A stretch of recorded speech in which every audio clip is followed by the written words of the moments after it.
semuanya, kalian pasti sudah tidak asing lagi nih dengan produk makanan ini, dan juga ini. Apalagi dengan label pada kemasan makanan seperti ini, yang dimana produk makanan ini mengandung protein loh. Mengapa ya orang-orang mengklaim bahwa produk makanan ini mengandung protein? Iya teman-teman, karena beberapa orang telah membuktikannya melalui analisis di laboratorium. Penasaran tidak teman-teman? Kira-kira metode analisis apa ya yang mereka gunakan? Supaya teman-teman tidak penasaran lagi, nonton video ini sampai habis ya. Metode Kedel.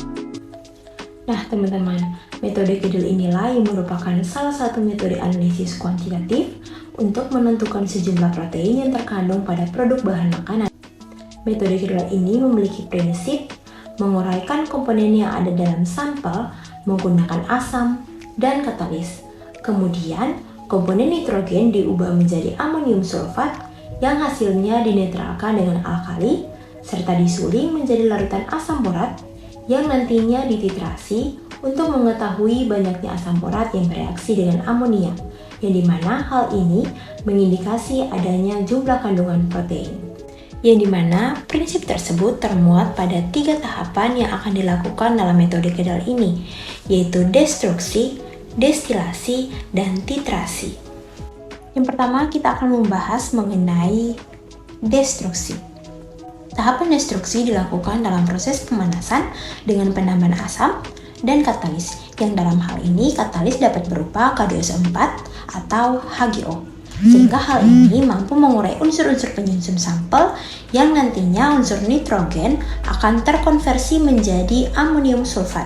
Sedangkan unsur yang lain akan berada dalam wujud gas sehingga nantinya akan menguap, seperti dapat dilihat pada reaksi berikut ini.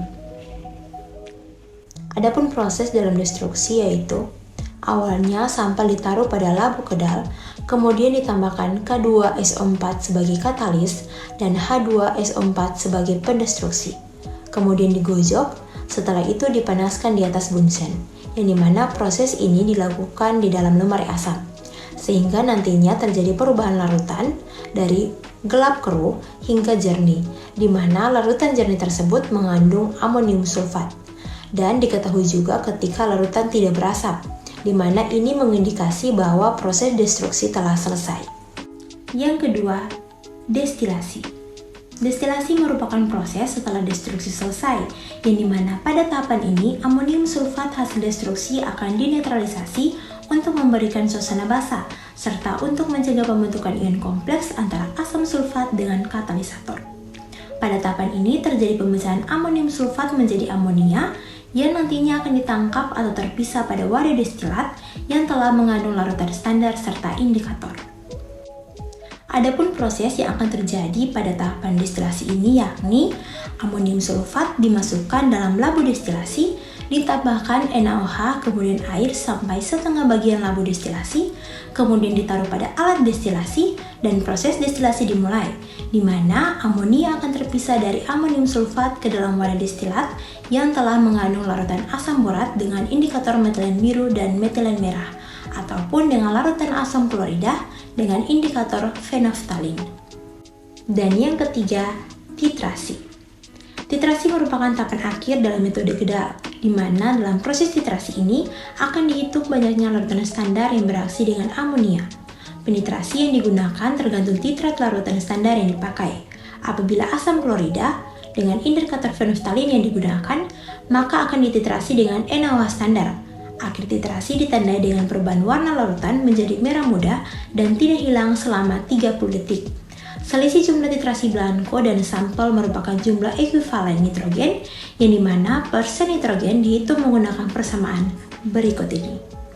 Tetapi, apabila larutan di dalam penampung destilasi yang digunakan adalah asam borat, maka akan dititrasi menggunakan asam klorida dengan indikator metilen biru dan metilen merah.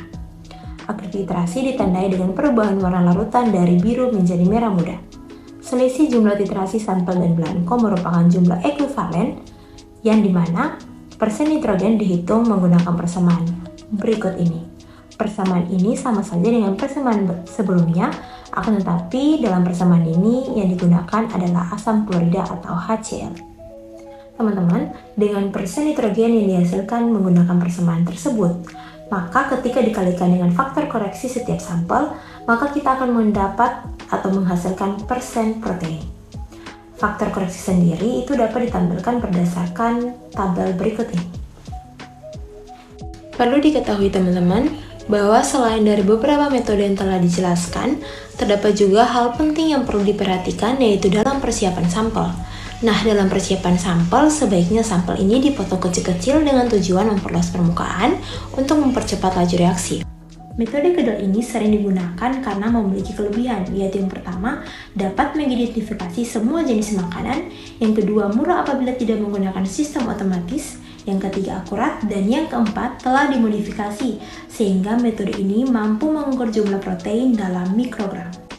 Selain kelebihan, terdapat juga nih kekurangan dari metode kedal, yaitu yang pertama, dalam metode kedal ini yang diukur bukan hanya nitrogen dari protein saja, tetapi nitrogen total. Hal ini dikarenakan terdapat juga makromolekul lain yang tersusun atas unsur nitrogen, seperti asam nukleat.